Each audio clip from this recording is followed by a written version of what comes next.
Onde foi que o PT se perdeu, cara? Cara, eu acho ali... Foi uma conjunção de fatores, né? Eu acho que o Brasil se perdeu. Eu responderia a pergunta assim, onde é que o Brasil se perdeu? O que aconteceu? Teve alguns erros de política econômica durante o primeiro mandato da Dilma? Teve. Eu já escrevi sobre isso, já comprei briga com petista.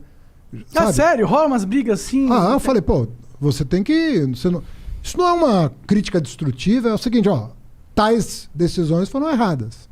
Qual é o problema de eu dizer que um governo do PT... É que você não pode criticar, né, o PT. Não, você tem que fazer balanço das coisas. Agora, cometeu alguns erros de política econômica? Sim. Sim.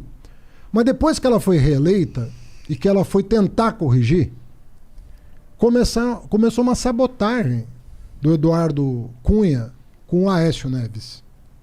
Começou uma sabotagem. Ao invés de tomar as medidas para corrigir, tomaram medidas para agravar. A chamada pauta bomba.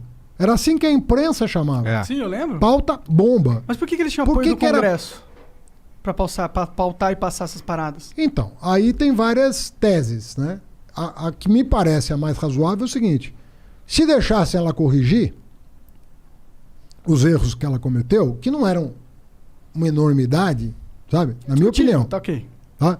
Cometeu erros, esses erros trouxeram problemas, mas eram corrigíveis. Era possível corrigir. Como o Fernando Henrique cometeu erros, foi reeleito, deu aquela bafafá todo com o dólar e tal. Mas você pode falar isso de qualquer presidente, até do Bolsonaro. Exato. Então, ela tinha um mandato para corrigir. Ela tinha 4 anos para corrigir. E eu acho que o MDB e o PSDB viram ali uma oportunidade de decidir a parada. Sabe? Falar, se deixar 4 anos, o PT pode corrigir e em 18 vai estar o Lula aí, o Lula vai estar, entre aspas, disponível, ele volta para o poder. Então eu acho que eles ali deram um bote. Mas você tá, sabe? okay. Viram a oportunidade de dar um bote. Mas você não pode jogar tudo no colo dos caras, tá ligado? Porque... Eu acabei de falar que houve erros de política econômica. Eu sei. O que eu acho... Mas não foi só os erros de política econômica, na minha visão. Erros até de comunicação. Tipo, bom. A Dilma... Claro, não. Desculpa, PTzada que tá... Mas a Dilma era muito ruim falando, sabe? Ela não passava a credibilidade de um líder sério. E pelas histórias que a gente ouvia, ela tinha dificuldade até de liderança mesmo, de lidar com o dia a dia, com as pessoas ali, né? E outra, tem uma parada que o PT, que você não pode negar isso, eu pode se quiser, na verdade, mas eu acho que pra mim é inegável que tem um problema do PT que vai além da Dilma como presidente e dos erros econômicos cometidos durante a presidência. Vai de um erro de estrutura de poder, de estrutura de partido, do que o partido representa. Qual que é? Você falou que tem um projeto, que tem que ter um projeto. E eu acho que foi exatamente ali que o PT se perdeu, na minha visão. Que o projeto de país que o PT tinha se confundiu. Porque ele esqueceu de perguntar se o país queria esse projeto, entendeu? Cara, eu acho que queria. Porque o Lula saiu de lá com 87% de aprovação pelo Ibope e 83% pelo Datafolha. E é quando os caras falam da situação macroeconômica daquela época, que o Brasil estava exportando como um absurdo, era dinheiro entrando pra caralho. O Brasil foi considerado o país mais bem-sucedido no enfrentamento da crise financeira de 2008. Isso não sou eu que estou dizendo, é The Economist. O Lula foi aplaudido em 2010, quando deixou a presidência, como um cara que enfrentou a crise de 2008 da maneira mais assombrosa possível. Desculpa ser chatão, mas aqueles caras... Tem um argumento que o que o Lula fez foi o seguinte: ele aumentou, expandiu o crédito absurdamente.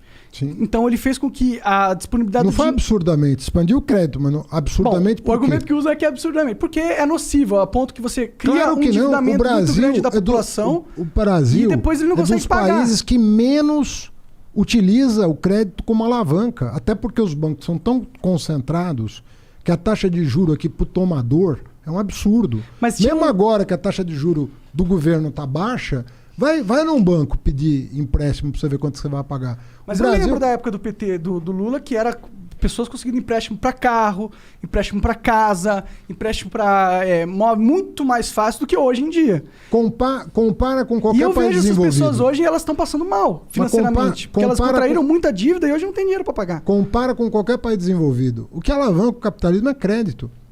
É produção, na minha visão. Mas e o que alavanca a produção? Novas ideias, investimento. Ah, e sem crédito?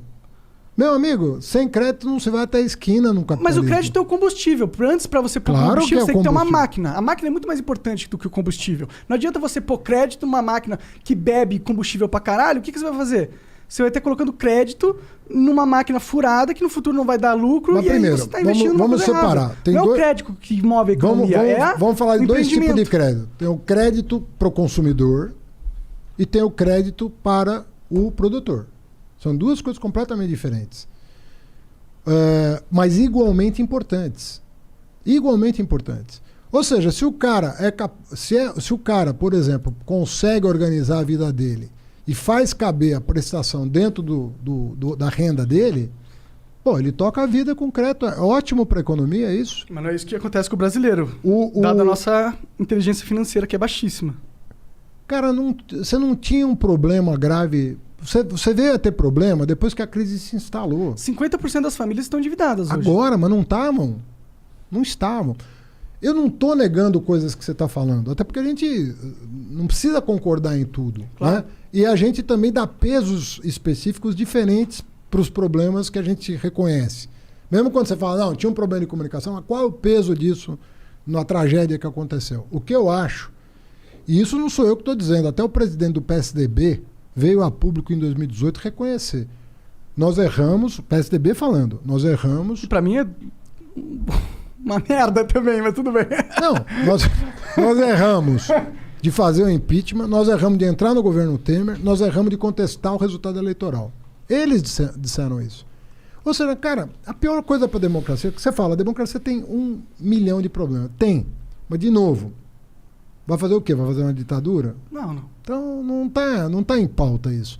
Certo? Por mais que o Bolsonaro queira dar golpe, o caramba, eu não acho que o brasileiro vai aceitar as provocações dele. Também não acho. Tá certo? Nós vamos lutar pela liberdade. Pô, liberdade é um negócio muito importante, cara. O fato da gente poder estar aqui e você poder falar qualquer coisa, poder falar qualquer coisa, e o cara que tá ouvindo poder Pensar formar o qualquer juízo coisa e dele, falar pensar qualquer coisa. Pô, essa é a graça toda. Mas não é bem verdade isso no Brasil, né? Não, mas é cada vez mais. 10 anos atrás você não estaria aqui Claro. com esse programa, Claro. entendeu? Com certeza. Então, na ditadura você não estaria aqui falando o que você está falando, você já estaria preso, cara. Com certeza. Estão tentando, você sabia, né? É sério, não tô brincando não. Tô sendo investigado pela DENARC. Pelo quê? Porque eu fumo tabaco orgânico ao vivo. Pois é, entendeu? Mas Por isso que eu falo, a gente não chegou numa liberdade de expressão que a gente gostaria ainda. não A gente não chegou, vive nesse país. mas você já estaria preso em outra... Não, tá melhor em do que a Arábia Saudita. Com certeza. tá melhor que a ditadura brasileira, com certeza. É, de muitos anos atrás, sim. Não é tanto assim. Quantos Para um anos? país é pouca coisa. Não, 85 eu sei. acabou. Eu sei, mas tipo... É pouca coisa. Mas o Brasil comparado ao mundo, né? É que a gente tá num mundo globalizado agora. Não, a gente não, Nós estamos não menos tem do como que a gente... nós deveríamos. Não tem como se Nós não comparar com a temos gente do inserção, passado. nós não temos inserção hoje. Cara, nós brigamos com todo mundo. Em 2 anos, nós conseguimos criar um salseiro no mundo. Você deve conhecer alguém que está fora do Brasil, da sua confiança. Liga para esse cara, ou manda um zap para ele, para não gastar ter urbano, e fala para ele assim: como é que tá a imagem do Brasil aí? Não me pergunte em que país ele tá.